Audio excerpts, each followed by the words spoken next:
pues otra paradita. ¿Dónde estamos ya? Pues en estas paseos con historia, ¿no? Estamos en la Huerta Grande o Huerta de la Vega. ¿Cómo surge esto? ¿Por qué? Fijaros, ya Felipe II cree la necesidad de preparar tierras de cultivo para abastecer a la capital. O sea, había poquito tomate y poquita cosa. Por cierto, hoy me han traído uno de los primeros tomates que se han criado aquí en La Vega. Están que te mueres, que te mueres. Tomates de aquí del pueblo. Bueno, pues Felipe II ya empieza a decir que hay que organizar espacios de cultivo porque no hay bastante material para que llegue a la corte, y ya se empiezan todas estas tierras a cultivar un poquito más intensamente. Indudablemente va a ser en el 1746 cuando se empiece a cometer toda la gran obra de esta, toda la gran obra que vemos hoy en día. Lo primero que se va a hacer, todo el sistema de acequias, caces y demás. Había que traer el agua del río, sí que hay el río más abajo, lo sabéis, pero lo que estamos hablando de la Huerta Grande, lo que es hoy el campito, ¿no? Luego lo voy a explicar porque es esa zona y demás. Nos informan perfectamente de cómo se empiezan a construir estos canales, el caz. Ahí tenemos restos de las antiguas compuertas, pero sí que es cierto que no se hacen al azar, porque hay informes que dicen que van siguiendo antiguas acequias árabes o musulmanas. Todavía no se ha podido confirmar, pero sí que es cierto que dicen que era una estructura que ya estaba hecha.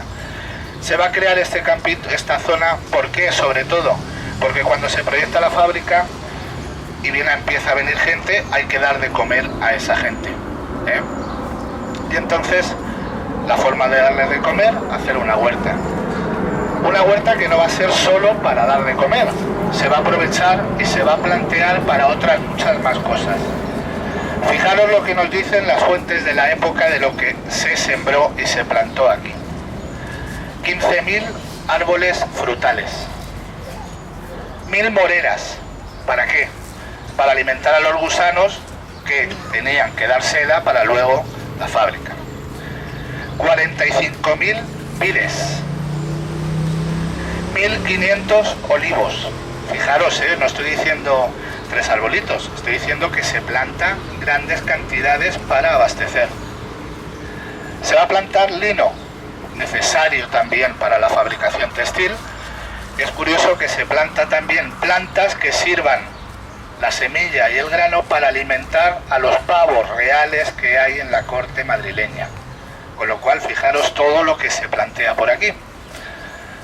El caso es que esto empieza a funcionar, pero con el tiempo se va a tener que ir reformando, porque el problema, luego le cuento más arriba, el jarama. El jarama tenía crecidas, tenía secas, tenía épocas de estío, entonces variaba mucho el caudal, pero cuando venía crecido se llevaba todas las instalaciones y había que volver a hacerlas. En concreto las que estamos viendo ahora, o vemos más los restos que están reformadas indudablemente, pero son del 1814. Luego voy a explicar por qué del 1814. Porque hay un personaje que viene aquí y es el que organiza definitivamente esta huerta que vamos a ver aquí. Y ahora que estamos aquí, os hablo de las subidas, bajadas. Voy a aprovechar para hablar un poquito del puente de Viveros. El puente de Viveros, que se llama así, todo el mundo pregunta. Además, he oído el puente Iberos, puente tal, puente Viveros. ¿Por qué se llamaba el puente de Viveros? Porque alrededor había viveros, era tan fértil que había viveros de pescado. Entonces de ahí se le ha venido el nombre. Fijaros si eran famosos, que os decía la semana pasada, que iban a la corte y pregonaban pescaditos del vivero del Real Sitio, por eso se llama ese puente así. El origen de ese puente medieval, no el que tenemos ahora, ¿eh? Medieval porque por ahí venía la cañada real y tenían que pasar todo el ganado por lo alto. Fijaros si era importante el ganado, que podía pasar el ganado, pero no las carretas ni las personas. Las personas y las carretas tenían que cruzar el río, el ganado podía pasar.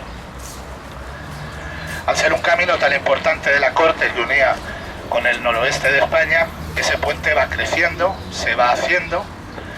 Con Fernando VI hay una gran reorganización del puente, pero el aspecto definitivo le va a tener en 1775 con Carlos III. Un dato, el puente de Viveros, junto con el puente de Segovia y el puente de Toledo, son los 3 puentes más antiguos que hay en Madrid.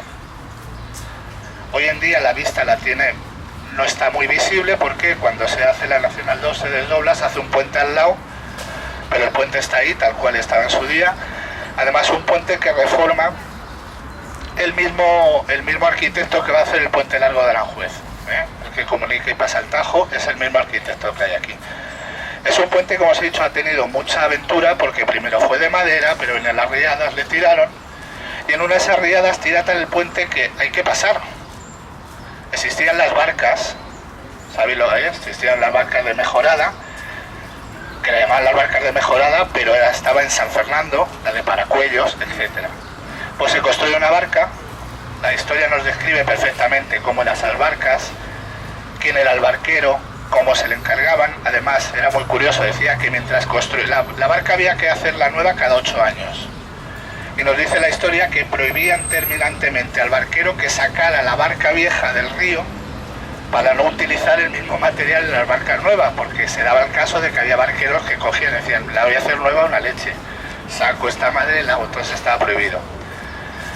Sabemos lo que se cobraba, si era una persona, 2, un coche caballo, por oveja, por vaca, por niño, por lo que fuera. Tenemos todas, si a algunos interesa, pero bueno, lo podemos mirar, os puedo mandar información. Y estaba ese oficio de barquero que estaba muy bien pagado, porque además estaba arrendado, era como una subasta. Lo cogías y arrendabas. Se hacían incluso casillas donde estaba ese barquero y se compraba y se cobraba el barcazgo. El barcazgo era lo que tú pagabas porque te llevaran. Del barcazgo luego va a surgir el pontazgo. Sabemos que en el Puente de Viveros en el 1775 se proyecta una casa.